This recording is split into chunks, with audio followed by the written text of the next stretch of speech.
Hey everyone, and welcome to Carysgarage. And on this episode, we're picking up another vehicle. Just what I need.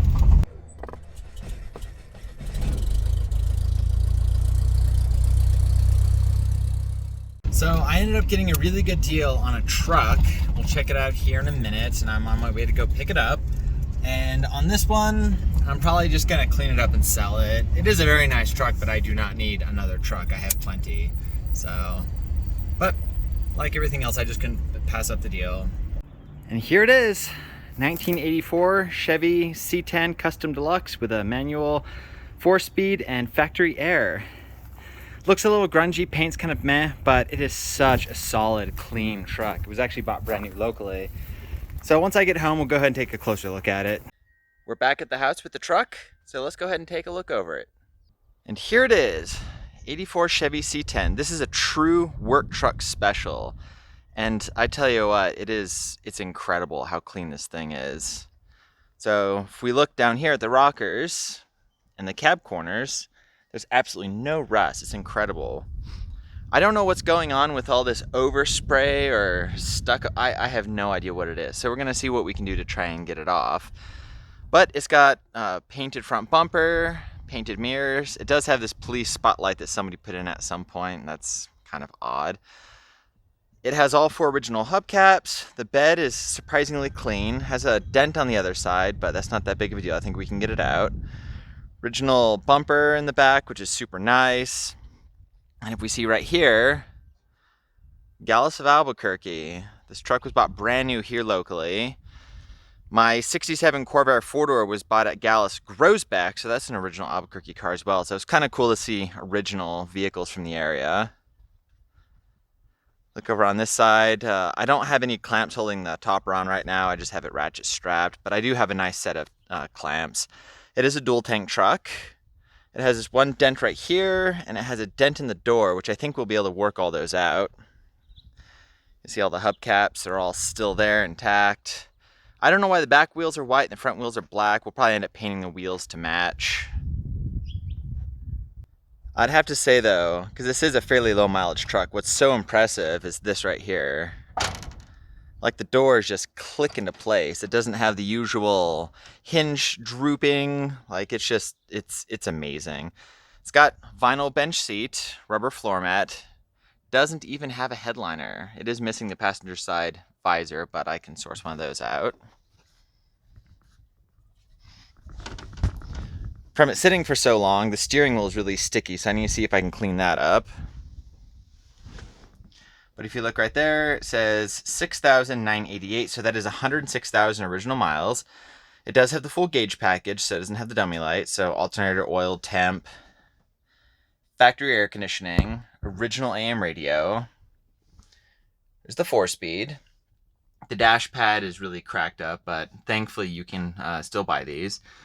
I was looking, the windshield isn't damaged at all, and it still has its original antenna wires in the windshield, which is kind of cool. Manual crank windows, manual door locks. Like I say, this is very work truck spec, which is pretty awesome. Another really cool thing on this truck, let me pull the hood popper. The hood opens. You don't need to do the Chevy whack on it, which is quite surprising. Let's take a look under the hood. So under here, if we look at the sticker, we've got a 5-liter, so it's a 305. Has a quadrajet under there. It is super dirty. Like I say, it's been sitting for a long time, but everything is original, intact. It's all there. So what we're gonna do, just like the Scout, we're gonna vacuum it up, pressure wash it, and then I'm gonna drain the oil for a little while. Probably pull out all the spark plugs and oil down the cylinders, turn it over by hand a few times, and I'm sure we can get this running without a huge amount of effort. Other than the fact that the paint is it's got some spots where the paint's peeled off, very typical in these 80s Chevy trucks, but it is such a clean, solid truck, and that's why I really could not turn this vehicle down. I'm probably just gonna clean it up, make it look really nice, get it running, driving, and sell it, because it's probably worth some money, and it's a very, very nice truck.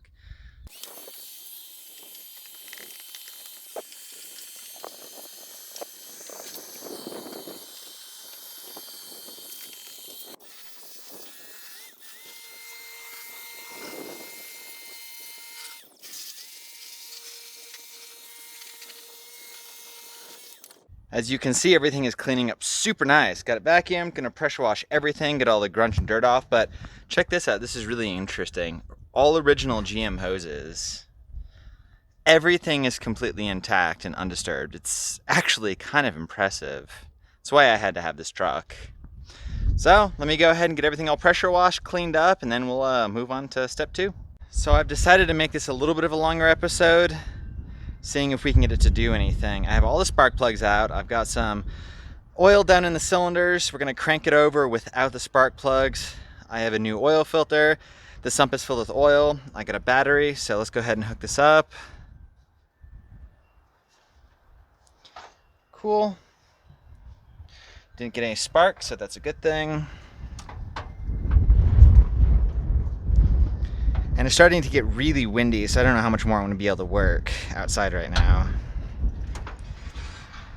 So this truck also didn't have any keys, so I had to take the whole column apart, and it appears that I didn't quite put this together correctly.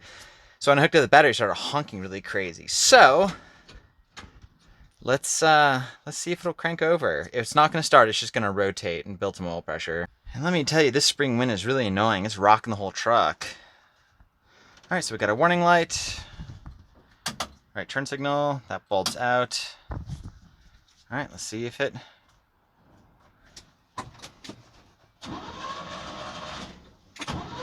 Oh, this still has a clutch safety switch.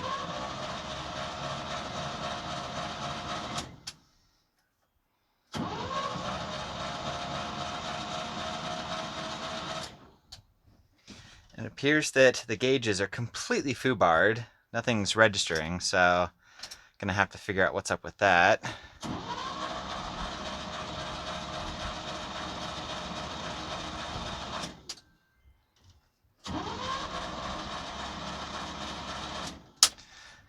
Well, nothing sounds super terrible, and I guarantee we've got oil pressure now. I put the spark plugs back in, put the plug wires back on, and I filled the vent tube on the Quadrajet with some fuel out of a squirt bottle. So, see if it does anything.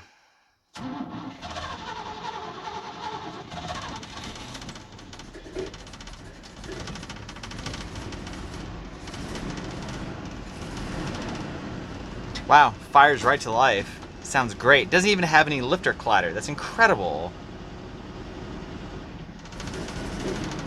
Does have a bit of a miss. Spark plugs definitely need to be replaced, and I know there's a couple of not so great spark plug leads, but it's pretty incredible. The truck runs. I moved it to the other side of the yard where the Scout is, next to the garage. It's just easier to work on stuff over here. Doesn't run great. I'm guessing the spark plugs are, they're just old. A couple of the spark plug wires didn't really look all that great. So up next, we're going to do a full tune-up on it. I have a feeling the Quadrajet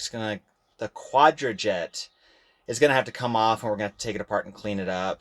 It's been sitting for 21 years is how long this truck has been sitting, but brakes work, clutch works, it starts, runs. I'm going to have to figure out the gauges, and then the paint work we're going to have to play around with too, but here, check it out. And what's honestly amazing is how quiet this truck is. It's 100% stock. It actually fires right up. Oh, looks like the door buzzer decided to come back. That's fun. Yeah, runs a little rough, but I am shocked. This is incredible. This truck is just so awesome. Well, that'll go ahead and end it on this episode on the 84 Chevy work truck. This thing is incredible. I probably can't say it enough how shocked I am, and I'm sorry about the wind chimes. They're going crazy. It's super windy. But thanks so much for watching. I really appreciate it, and catch you on the next episode.